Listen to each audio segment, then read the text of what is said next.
Tunay na maipagmamalaki ng lalawigan ang mga kabataang Bulakenyo na may pambihirang galing at talento.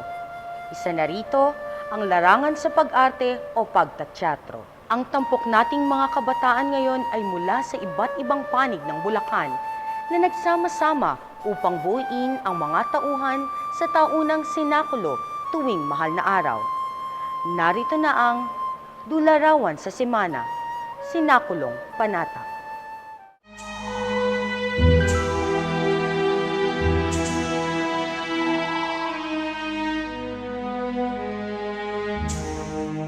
Nung una, ang purpose lang namin ito was cultural.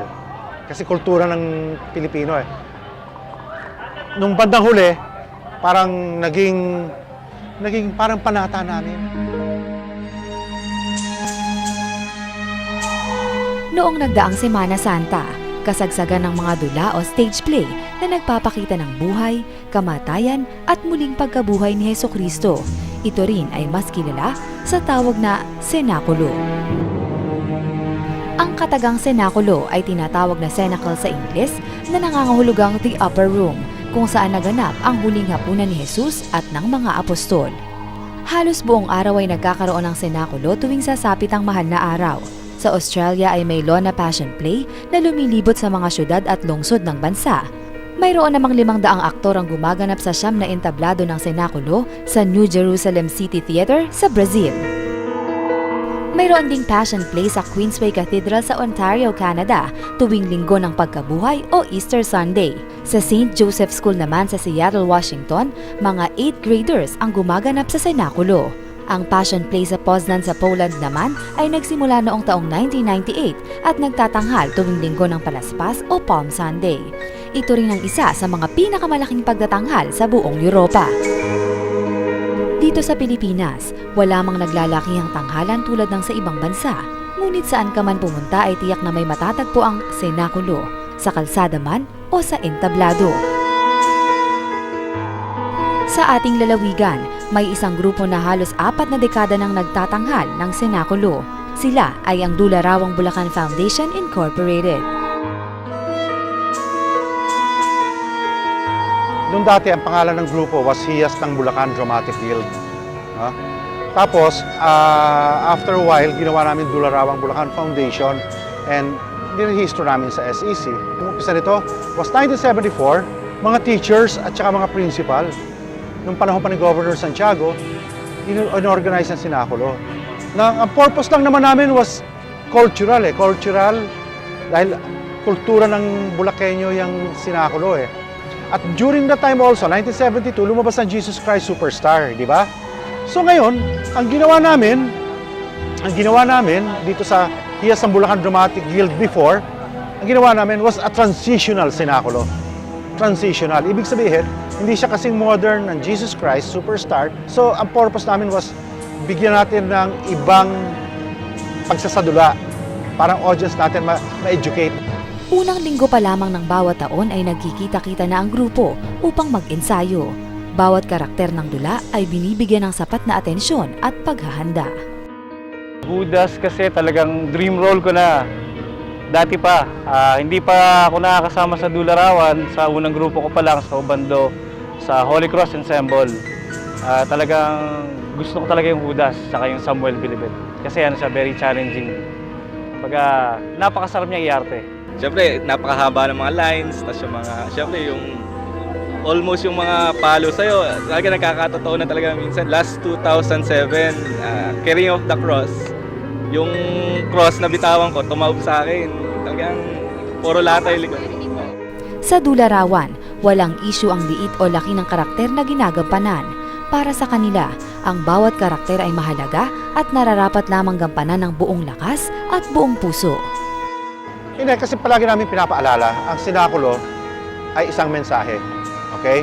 Hindi ito ang part na kung gusto mo sumikat. Siyempre, humble ka palagi. Mahirap na makiulo. Sa teatro talaga, hindi pwede superstar. Taon-taon, nagbibigay ng isang full production play ang grupo sa mga mananampalataya at manonood mula Linggo ng Palaspas hanggang Sabado de Gloria. Mula sa props at costumes hanggang sa stage, lights and sounds ay meron ng grupo. Magastos at nakakapagod. Kung tutuusin, everyday yan, puyat kami.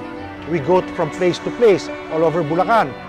This year, pupunta kami sa grotto. You can imagine, pagkatapos ng show dito, we will end at around 10 o'clock. Lahat ng gamit na yan, ipapakap yan. Kaya palagi sinasabi ko sa kanila, ito ay sakripisyo, hindi ito picnic. Hindi picnic ang sinakulo, sakripisyo to. Kaya lang ang maganda, sa ka nakakita, nagsasakripisyo ka pero ubod ng saya. Siyempre, madaming challenges.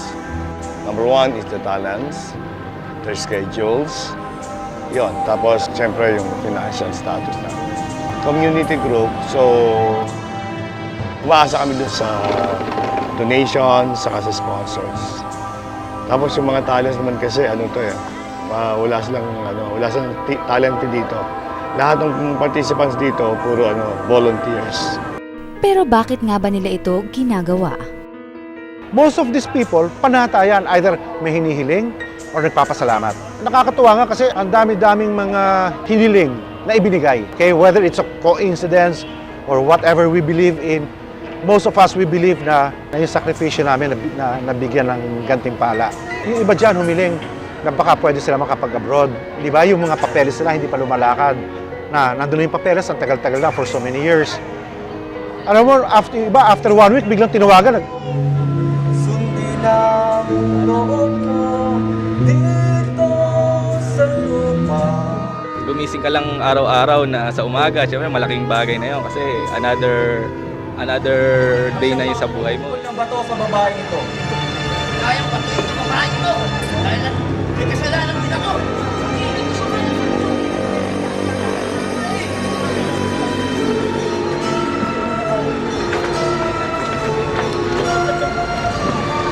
Tumayo ka at magbago na to. Salamat po, Maestro. So after graduate, di pa rin ako nagsinakulo. Parang ako naman sa review para sa board exam. Dalawang review center. Tapos sabi ko, parang natauhan ako. Sabi ko, bakit ano ba kayo kulang? Tapos nung last year, 2010, sabi ko nag-decide ako sa sarili ko na sumali ulit ng sinakulo. Tapos tamang-tama, yung team namin is parang tungkol sa hinagap na pangarap. Tapos nung nagsinakol ako, para na-remind ulit ako na kung ano yung dapat kong gawin. Tapos nung time na yun, hindi ako nag-review. Nag-take ako ng board exam, doon ako nakapasa. Tulad ng ibang samahan, dumaranas din ang Dularawang Bulacan ng ilang pagsubok. We have our share of problems, kahit despite all the problems, technical problems, financial problems, personal problems, nandiyan pa rin kami lahat. Pero dahil ang grupo ay may isang layunin na ipakilala si Kristo sa lahat, nananatili pa ring matatag ang kanilang grupo. Nananatili pa ring matatag ang kanilang senakulong panata para sa tao at para sa lumikha. Para makamit mo yung joy, number 1 lagi si God. Tapos number 2, yung others, mga kasama namin, magulang, kaibigan. Tapos yung pangatlo, yung sarili mo. Lagi mong iuhuli yung sarili mo. We always say, talent is given to us. We have to share what we know. Swerte nga tayo dahil binigyan tayo ng pagkakataon to share. And this is one way to do it sa sinakulo. Susunod, damhin ang pagtugtog ng Philippine Army sa konsyerto sa Canalate.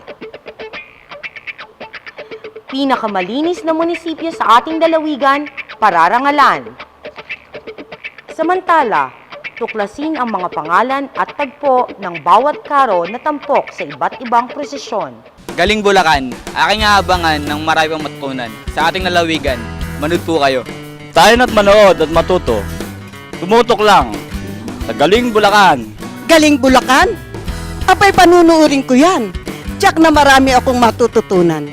Fellow Bulakeños, narito na ang pinakabago nating programa. Nood na ng Galing Bulacan.